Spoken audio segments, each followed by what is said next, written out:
Moscow, December 14. TASS. The situation in Yemen is extremely dangerous and the conflict is unlikely to be resolved in the near future, Russia's ambassador in Sana'a Vladimir Dedushkin told TASS on Thursday. Honestly speaking, the situation is really very dangerous, the diplomat said. We must not rule out that the sides might come from positional clashes to full-scale hostilities.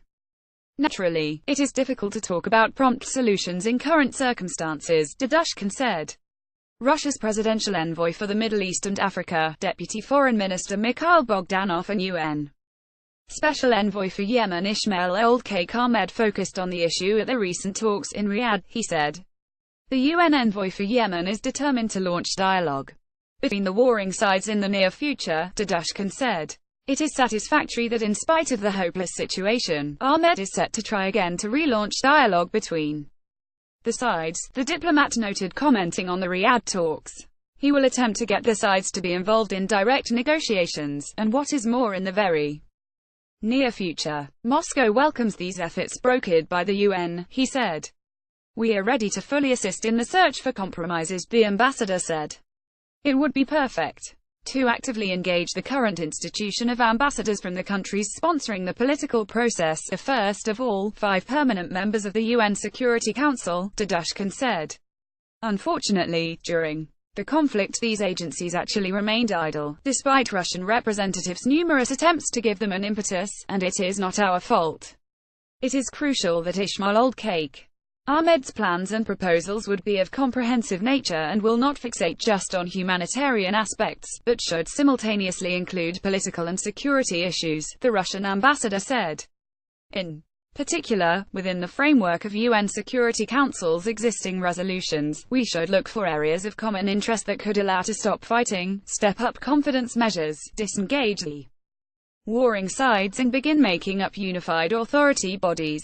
Amid conditions of mutual trust and international guarantees, all armed units should hand in heavy weapons, Dedushkin is convinced. Afterwards, nationwide elections could be held in the light of a famous initiative of the Cooperation Council for the Arab States of the Gulf and results of the Conference on National Dialogue.